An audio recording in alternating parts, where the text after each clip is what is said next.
Isu sidang tergempar OIC jadi tubuhan Parlimen. Hasil sidang kemuncak tergempar Pertubuhan Kerjasama Islam di Arab Saudi berhubung krisis Palestin Israel menjadi antara tumpuan persidangan Dewan Rakyat. Menurut aturan urusan mesyuarat di laman sesawan Parlimen, Amin Huda Hassan, Pakatan Harapan Seri Gading, bertanyakan perkara itu kepada Perdana Menteri Datuk Seri Anwar Ibrahim pada sesi waktu pertanyaan-pertanyaan menteri.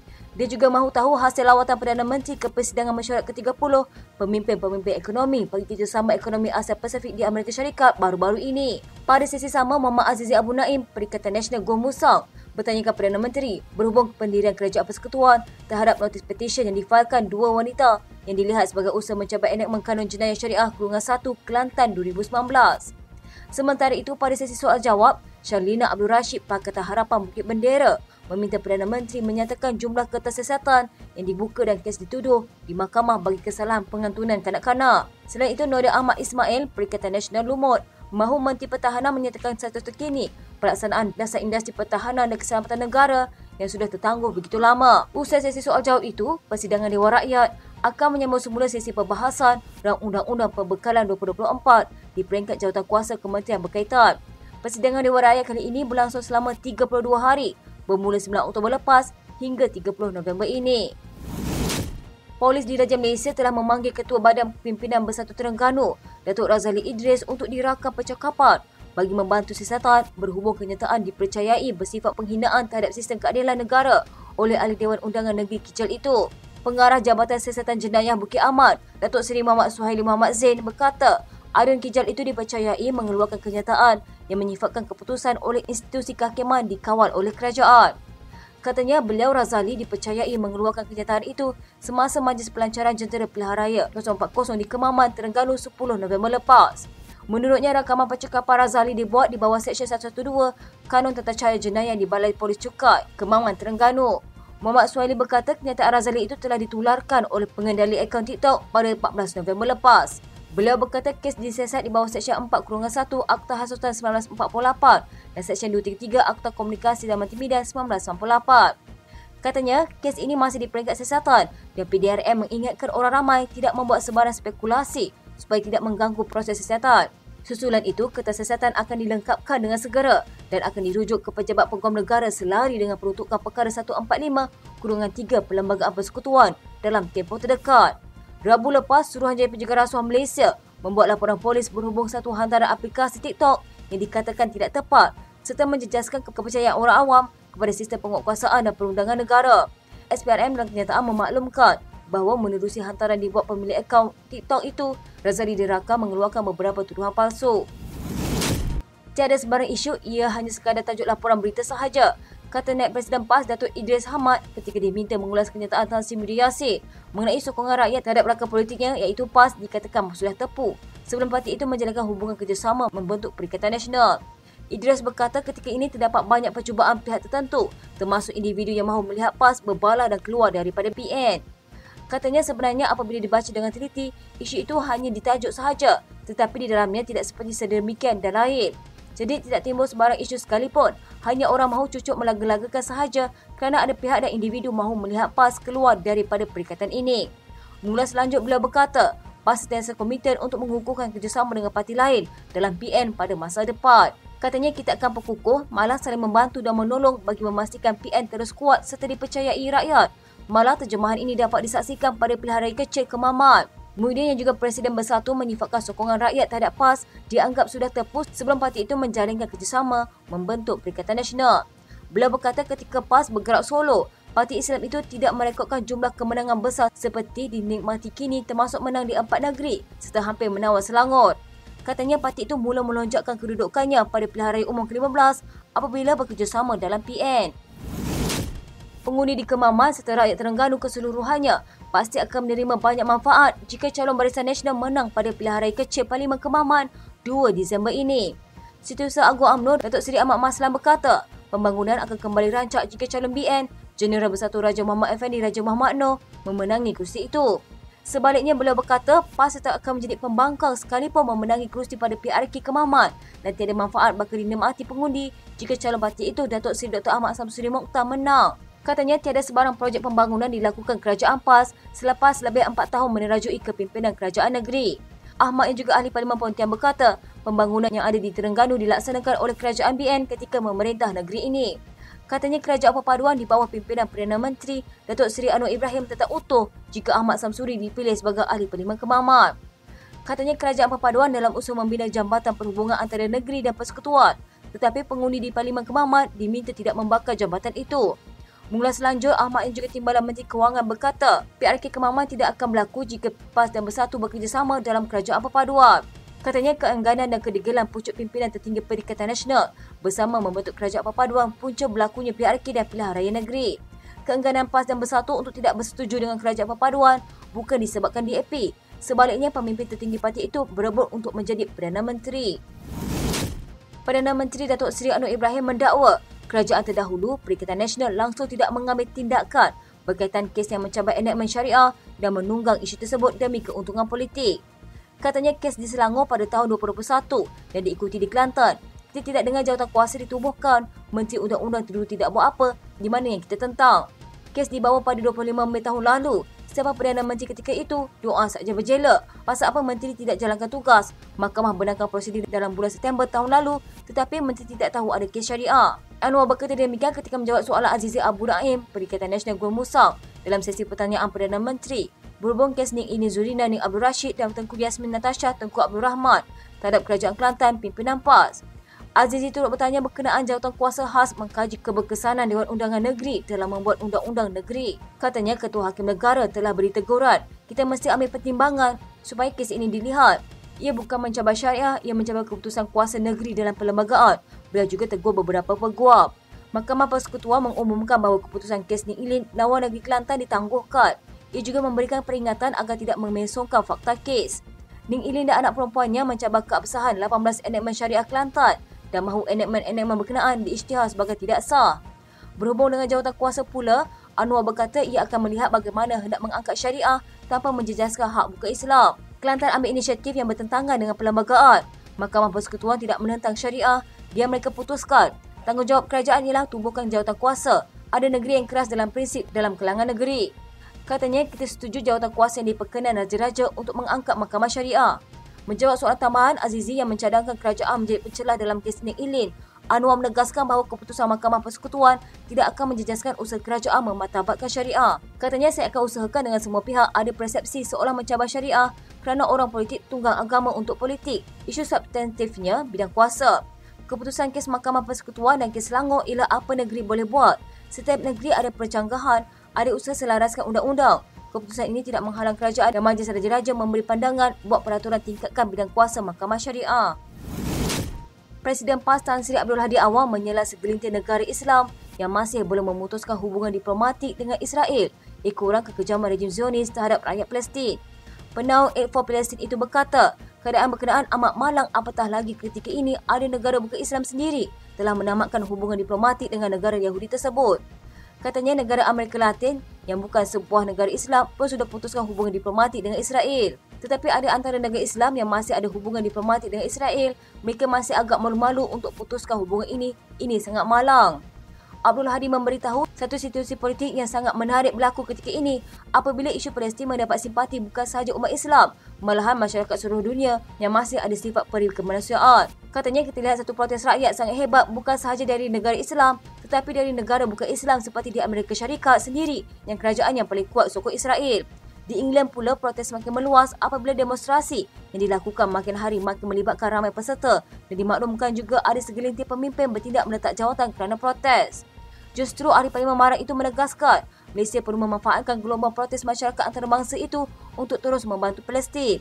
Katanya selain menyalurkan dana, kita juga menggesa beberapa solusi dibuat terhadap isu peperangan Israel Palestin ini, antaranya kita desak kerajaan Mesir buka pintu sepadan mereka dan beri perlindungan kepada pelarian wanita dan kanak-kanak dari Palestin. Malaysia juga wajib memulakan tindakan undang-undang dengan mengheret Israel ke Mahkamah Jenayah Antarabangsa. Seorang ahli parlimen kerajaan menyindir kerajaan pimpinan PAS di Kelantan berhubung isu boikot produk syarikat yang menyokong Israel. Chong Zemin, Pakatan Harapan Kampa, mengambil kesempatan itu ketika membahaskan topik dietetik dan sajian pada sesi perbahasan peringkat jawatan kuasa bagi Kementerian Kesihatan. Zemin mempersoalkan kerajaan Kelantan yang masih menggunakan kereta mewah Mercedes-Benz yang turut menyumbang kepada ekonomi Israel. Katanya, Mercedes-Benz, saya ada baca 2 minggu lalu, saya teringat derma sumbang 5 juta ringgit kepada Israel. Saya nak tanya kerajaan Kelantan, 4 buah kereta Mercedes-Benz masih nak pakai ke tak? Nak boikot ke tak? Justru katanya jangan ada double standard atau aplikasi dalam soal memboikot produk yang berkaitan dengan Israel. Katanya Starbucks tak nak makan dan McDonald tak mahu. Jadi Mercedes-Benz pun jangan pakai boleh. Kalau hendak boikot, jangan double standard. Nak boikot, semua kena boikot. Duit sudah masuk Israel. Keputusan Menteri Besar Terengganu Datuk Seri Dr. Ahmad Samsuri Mokhtar bertanding pilihan raya kecil ke Mamat disifatkan tamak kerana mahu memikul 2 tugas besar dalam satu masa. Pengerusi UMNO Terengganu Datuk Seri Dr. Ahmad Said berkata, tugas Menteri Besar amat berat dan sukar untuk Ahli Dewan Undangan Negeri Hulu Rendak itu memberikan tumpuan sebagai Ahli Parlimen. Katanya Ahmad Samsuri bukan sahaja disifatkan sebagai tamak, tetapi dia tidak sepatutnya bertanding dan memberi peluang itu kepada orang lain. Katanya biar orang Kemaman berkhidmat untuk orang Kemaman. Ahmad berkata beliau pernah menjawat jawatan itu selama 6 tahun dan tahu sibuknya tugas Menteri Besar. Katanya beri peluang kepada orang lain untuk berkhidmat, takkan nak kawal semua. Ditanya mengenai calon Barisan Nasional, Ahmad berkata, rakyat Kemaman perlu memberi peluang kepada bekas Panglima Angkatan Tentera Malaysia itu dalam pilihan raya kecil 2 Disember ini. Katanya, parti memilih beliau dan buat pertama kalinya di negara ini, pemimpin Tok Fah Malaysia diberi ruang untuk bertanding. Dia, Raja Muhammad Effendi, menyahut cabaran itu. Saya minta bagi peluang satu kerusi untuk BN. Sekarang ini kesemua kerusi Parlimen milik PAS, apa yang rakyat dapat, tak ada peruntukan, tiada komitmen. Presiden PAS Tan Sri Abdul Hadi Awang menegaskan partinya membentuk kerjasama dengan banyak pihak dalam pilihan raya umum ke-15 yang lalu demi melakukan perubahan kepada negara. Bagaimanapun beliau enggan mengulas lanjut berhubung jalinan hubungan yang dilakukan itu. Katanya PAS bekerjasama dengan semua pihak untuk membuat perubahan. Abdul Hadi berkata demikian ketika diminta mengulas mengenai kenyataan Presiden Parti Pribumi Bersatu Malaysia Tan Sri Muhyiddin Yassin pada Ahad bahawa sokongan rakyat terhadap PAS sudah tepu sebelum bergabung dengan parti itu di bawah Perikatan Nasional yang melonjak kedudukannya pada PRU15. Mengambil contoh situasi sebelum PRU15 pada November tahun lalu, Muhyiddin yang juga pengurusi PN berkata, PAS yang bergerak solo tidak merekodkan jumlah kemenangan majoriti besar dinikmati kini selain menang 4 negeri dan hampir menawan Selangor. Katanya, PAS bersatu dan Parti Gerakan Rakyat Malaysia melihat ini sebagai satu kekuatan. Mereka tidak boleh bersendirian. Boleh tetapi kesannya tidak sebegini menang besar. Contoh dalam PRU lepas, majoriti mereka biasa 10,000 ke 15,000 undi tetapi Presiden PAS Hadi Awang contohnya sampai 40,000 undi. Dia PAS dah sampai tahap tepu tetapi dengan gabungan PN penerimaan rakyat begitu besar sekali sehingga catat majoriti luar biasa. PAS di bawah PN menang 43 kerusi parlimen pada PRU 15 sekaligus menjadi pencapaian terbaiknya sejak menyertai pilihan raya yang dilabel ramai sebagai gelombang hijau kerana penguasaan terutama di kerusi majoriti pengundi Melayu dan Islam. PAS juga menggagalkan pentadbiran di Kedah, Kelantan dan Terengganu selain merampas Perlis yang sekian lama menjadi kubu kuat Barisan Nasional. Muntaz Maknawi, Perikatan Nasional Tumpat menggesa kerajaan untuk menimbang langkah mengasingkan restoran untuk perokok dan bukan perokok. Ahli Parlimen PAS itu berkata, walaupun dengan pelbagai kempen anti merokok dan peraturan yang ditetapkan kerajaan, penguatkuasaan terhadap mereka yang merokok di kawasan yang dilarang, terutama kedai makan, masih lemah. Dia berkata perkara itu menyebabkan ramai orang di kedai makan, terutama ibu bapa yang membawa anak mereka, terpaksa berdepan dengan pelanggan tidak bertanggungjawab yang merokok di sana.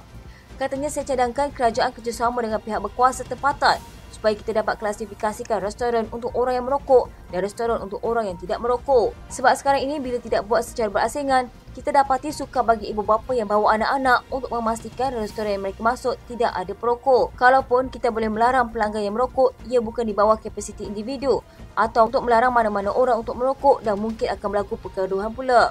Muntaz berkata demikian ketika perbahasan peringkat jawatankuasa Rang Undang-Undang Bekalan 2024 untuk Kementerian Kesihatan.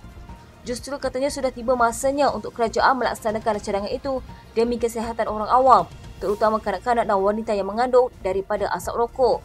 Sementara itu, Ahmad Fadli Shah Arif, Perikatan Nasional Pasir Mas, menggesa Kementerian Kesihatan untuk mengetatkan penguatkuasaan terhadap orang yang merokok di kawasan awam. Dia memuji bekas Menteri Kesihatan Dr. Zulkifli Ahmad Pakatan Harapan Kuala Selangor yang menurutnya berjaya menimbulkan ketakutan kepada perokok untuk merokok di kedai makan sebelum ini. Katanya, saya nak ucap tahniah kepada Kuala Selangor kerana ketika jadi menteri dulu, masa itulah penguatkuasaan yang sangat ketat sehingga kita tengok orang takut nak merokok di kedai makan dan restoran. Saya fikir ia perlu diulangi hari ini supaya orang nampak tindakan tegas terhadap orang yang merokok di khalayak awam tambahan lagi di kedai makan yang ada anak-anak kecil. Bekas Ketua Pengarah Jabatan Komunikasi Masyarakat Muhammad Agus Yusof mendedahkan identiti Mr. H kepada polis. Katanya, soalan berkaitan siasatan yang jelas setelah dedah siapa Mr. H kepada polis. Minggu lalu, video Agus dan penolong pegawai JKOM Abdul Wahab Abdul Qadir Jilani yang didakwa bersembang lucah antara satu sama lain dan video rakaman itu menjadi tular di media sosial. Bagaimanapun pada Jumaat lalu, kedua-dua mereka menafikan terlibat dalam perbualan lucah dan mendakwa apa yang berlaku merupakan konspirasi daripada seseorang yang digelar sebagai Mr. H. Mereka juga berkata video itu sesuatu yang dirancang dan telah disunting. Rentetan peristiwa itu pada Sabtu lalu, Pengarah Jabatan Latih dan Pendidikan Jabatan Komunikasi Komuniti Muhammad Hakim Ramli yang turut dikenali sebagai Ustaz Hakim Ramli tampil menafikan dakwaan penulis blog kontroversi Raja Petra Kamarudin yang mendakwa dirinya sebagai Mr. H. Mengulas selanjutnya, Agus berkata dia juga telah membuat laporan polis terhadap Raja Petra berhubung kebocoran laporan polis awalnya mengenai video tersebut. Katanya, saya buat laporan polis terhadap TikTok yang tular terhadap Raja Petra berkaitan laporan polis saya yang awal yang terdedah dengan maklumat peribadi. Ini membahayakan saya dan keluarga. Peguamnya Faizal Rahman juga mempersoalkan pihak polis berhubung laporan yang bocor itu. Katanya kita persoal kenapa sebab kes telah tersiasat dan diklasifikasikan jenayah terkelas, jadi kenapa laporan polis itu terdedah dan kami pasti itu bukan salinan daripada kami. PDRM kena bertanggungjawab. Laporan polis itu mengandungi dakwaan yang sama dibuat oleh Agus seperti ketika sidang medianya Jumaat lalu. Ini termasuk seorang individu telah menghubunginya awal minggu lalu dan menunjukkan video berkenaan kepadanya. Individu itu kemudian memaklumkan supaya sama ada meletakkan jawatan sebagai Ketua Pengarah JKOM atau bercuti. Agus mengemukakan surat peletakan jawatannya pada Khamis lalu. Presiden Parti Pribumi Bersatu Malaysia Tan Sri Muda Yassin mendakwa majoriti rakyat Malaysia sekarang memilih untuk memberikan sokongan kepada Perikatan Nasional kerana PN lebih memahami masalah dihadapi mereka berbanding kerajaan perpaduan. Muhyiddin yang juga pengurusi PN berkata, dapatan itu diperoleh hasil tinjauan dan maklum balas diterima beliau dan pemimpin PN lain ketika turun padang bertemu serta mendengar rintihan rakyat di seluruh negara, termasuk di kawasan Kedah, bandar, kampung dan pedalaman. Malah bekas Perdana Menteri merangkap ahli Parlimen Paguh itu mendakwa kehidupan rakyat Malaysia sekarang jauh lebih susah dan sesara berbanding ketika pandemik COVID-19 melanda negara sebelum ini. Katanya, saya fikir begitu dan tahu apa masalahnya. Kita turun ke bawah dengan apa rintihan mereka. Di Kedah, kampung, apalagi di bandar, Melayu berdepan masalah cukup besar. Saya fikir sewaktu zaman COVID-19 walaupun susah tetapi sekarang ini lagi susah. Apa yang kerajaan buat? Kenapa kekosongan di Kementerian Perdagangan Dalam Negeri dan Kelestarian Hidup sampai 4 bulan tidak terisi? Apa yang susah sangat? Berikutan itu, Muhyiddin mendakwa keadaan itu bermakna Perdana Menteri sekarang tidak komited untuk menyelesaikan pelbagai masalah rakyat termasuk isu kenaikan harga beras, gula dan barangan keperluan harian lain. Katanya, apabila kita turun berkempen di bawah, kita tidak sentuh perkara lain tetapi kita bangkitkan perkara yang dekat di hati rakyat. Masalah pendapatan tidak bertambah, nilai ringgit jatuh, beli barang melambung dan sebagainya. Ini realitinya. Memang isu ini dalam tinjauan kita sepanjang masa dan paling utamanya ialah kesusahan rakyat. Perkara ini bukan hanya dihadapi penghuni Melayu sahaja tetapi semua kaum. Sekarang ini orang Cina pun sudah tidak percaya dengan kerajaan. Mereka marah kerana DAP tidak bersuara seperti dulu. Jadi itu isunya. Sebagai pembangkang kita faham dan sebab itu apabila turun ke bawah kita lihat sudah ada kesedaran daripada pengundi. PN adalah parti yang berjuang. Kita pernah jadi kerajaan. Mungkin insyaAllah esok doa kita boleh jadi kerajaan. Dalam pada itu, Muhyiddin menyifatkan pertambahan jumlah undi Melayu kepada PN pada pilihan raya umum ke-15, pilihan raya negeri dan pilihan raya kecil baru-baru ini sebagai sesuatu yang positif kepada koalisi dianggotai Parti Bersatu, PAS dan gerakan itu. Katanya, walaupun kita tidak mencapai kemenangan, tapi kalau dilihat majoriti yang kita dapat sebagai contoh di Pelangat, kita mendapat lebih 1,000 tambahan pengundi. Memang kita tahu kawasan itu susah hendak menang, tapi kita masuk juga. Di pihak UMNO BM, mereka dapat tambahan undi sedikit sahaja. Maksudnya sudah ada kecenderungan besar untuk pengundi Melayu beralih sokongan tidak menyokong UMNO tetapi sokong PN. Tetapi kerana kawasan itu kita tahu bukan Melayu, jadi kelemahan di situ. Kita akui dia menyebabkan kita belum mencapai kemenangan bukan sahaja di Pelangai tapi di Pulai dan Sipan Jeram dulu. Kemudian berkata biarpun terdapat gelombang kebangkitan orang Melayu menyokong PN, namun kekurangan undi bukan Melayu tetap menjadi penghalang mereka menang di kursi tertentu.